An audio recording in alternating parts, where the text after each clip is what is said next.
Well, good morning, everyone. Thank you for joining us today.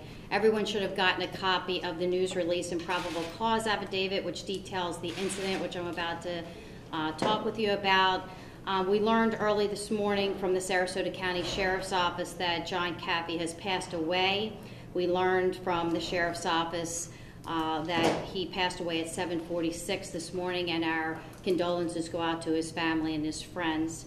The Sarasota Police Department is fully cooperating with the Sheriff's Office. It is turned into a death investigation as of 7:46 this morning. I actually had a conversation with the Sheriff's Office yesterday, and we both agreed per policy that if this case did turn into a death investigation, at that point the Sheriff's Office would take over the lead as the investigating department in this case.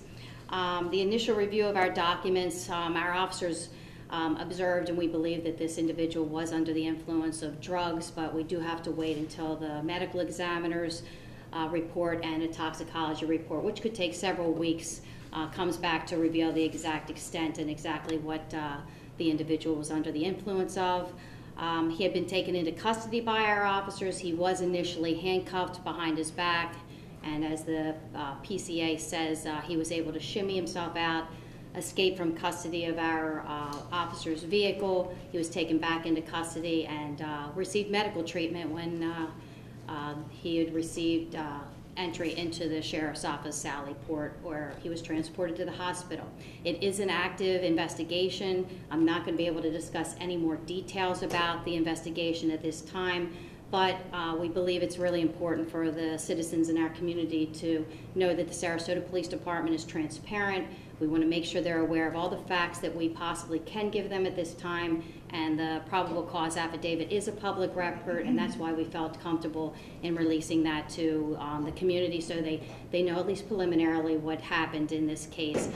Again, we will be doing an administrative review of this case, which is part of our policy. We will be working in close cooperation with the Sheriff's Office. We actually had them working with us yesterday, even before they officially took over the case, so they could have all of the information that our detectives, who have been doing an outstanding job working nonstop to gather facts and information about this case. So I thank you all for coming, and I will take some questions. Why did your officers initially cancel EMS? I can't discuss anything about the case other than what initially is in the probable cause affidavit, and that's all the information that we will learn as this investigation goes forward. What is the protocol for your officers when a suspect does declare that they have a medical condition in general? Our officers will immediately call for EMS to respond and take care of the individual, and the only time that would change is if the individual says, I decide I don't want to have medical treatment at this point. So that would be one of a number of reasons why EMS may not respond. They called it off, though, in this case. Again, I can't tell you what happened specifically in this case until I get all the facts from the case. But you asked me about a general policy, and I was talking in very generic terms. So that our policy is if somebody requests medical attention, we're going to call for medical assistance. Is there a policy of how many times you can tase someone to gain compliance? We do have a policy in our TASER policy, and we'll be happy to give you a copy of that. Were they within the policy? That'll be under review, and that'll be part of our administrative review, and at this point I can't discuss it because it is under investigation. What does it say about the extremes of what officers have to face on the road every day, the type of cases? It started as just a typical traffic stop that clearly didn't turn out that way. Yeah, law enforcement is very unpredictable at times, and a basic traffic stop could turn into something that leads to an event like this is. And so it is very challenging for law enforcement every single day. That's why we make sure our officers have correct training, we have good policies in place, and then that gives us a chance after the fact to review it, and that's why we will have an administrative review to determine all of the facts and determine that our officers acted appropriately. Chief, in some of the details that have already been released, and I think maybe you alluded to it, I'm not sure, we've read so much, the officer had lowered the window in the back of the patrol car. Is that just standard procedure? They needed a little extra air? Is that typical? Well, from what I understand, and the probable cause affidavit will fill that out, the individual was feeling hot and the officer was trying to accommodate the individual. Are officers nowadays, because of all the situations across, all the incidents across the country, you had the case in New York where the man was complaining about breathing, not being able to breathe, so many different cases. Are officers just being a little more hypersensitive, I'm not even sure that's the right word, but just a little more cautious about their actions on the road to make sure that all the I's are dotted and T's are crossed, and maybe going beyond what is by the book. I can't answer for every officer, but I can tell you from myself and most that I've talked to, there is a heightened sense that officers are cognizant of what's going on nationwide and are making sure that they follow all the procedures. And I think most police officers throughout the whole country, including our department, do follow the process and protocol. And this is not anything new. That I think this would have happened even if before the incidents that have gone on nationwide, that our officers do try to accommodate individuals, and they treat people with dignity and respect. That's an expectation of our police department. Is there any protocol or training in regards to if an officer notices that someone may be possibly under the influence and how they go about handling it? For example, using a taser when they possibly may already be under the influence? Very generic question. Our officers receive various levels of training. It'll be something that we review and take a look at in this case to determine all of the facts and whether they follow protocol. But our officers do recognize, and some of us have gotten training on things like excited delirium, drug-induced psychosis, where individuals have a higher level of their body temperature goes up, heart rate goes up, and so our officers do receive training, and they receive good training for taser and when they can and cannot apply tasers. I just can't talk about the specifics in this case until all the facts come out, until even the officers had their chance to give their side of what happened in this case, to be able to come to determination. Is it common for SPD officers to stop people for defective tag light?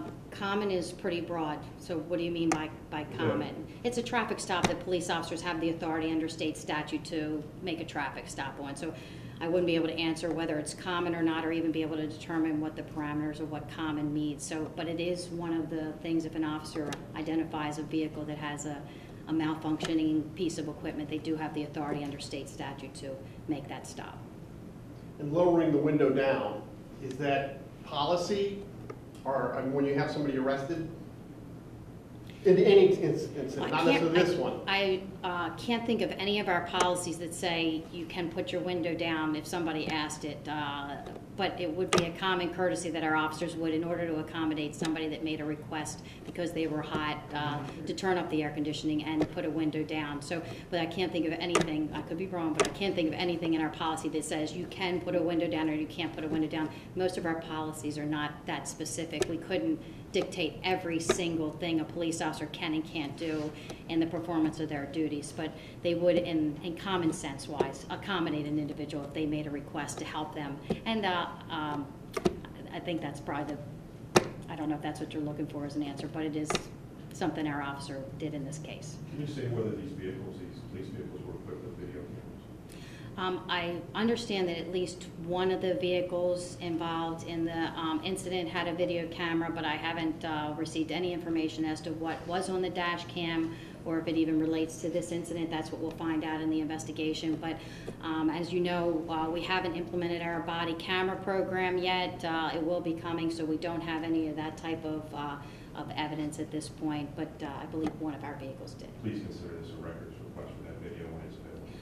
I'm sure as soon as the investigation is complete, you'll have full access to the entire investigation, and we want you to have copies of all of that. We've heard from family members that say that they believe this is just blatant police brutality, that's why he died. What do you have to say to the family? Well, I feel sorry for the family. Any member that loses a family member is clearly going to be distraught and emotional, and our hearts go out to the family no matter what the circumstances are.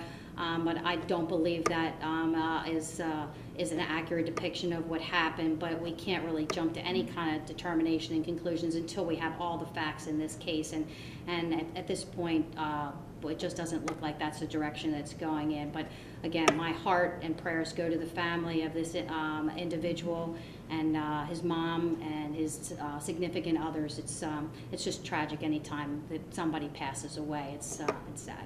I know you spoke about transparency and the investigation isn't wrapped up yet, so why is it important for you to get ahead of this to go ahead and speak out while it's going on? Well, this is something, if you know anything about our department, and I think most of you do, is we really believe in getting ahead of the story and making sure the citizens and the community is aware of what's going on, as opposed to people speculating and coming and jumping to the wrong conclusions. We released the information that we legally knew we could, which is the probable cause affidavit, which is a public record and any of you would have access to, and we felt comfortable releasing that, and but anything else related to the case we can't. And I just think it's important for the public to know. We've seen what's going on around the country, that sometimes when law enforcement agencies say we're not saying a thing to you, and that draws speculation as to, wow, did something go seriously wrong, and we just didn't want people to have that assumption right away. We wanted the initial indications that we have to come out to the public and let them be the judges initially for that. So without any more questions, thank you so much. Have a great day. We appreciate your attention to this.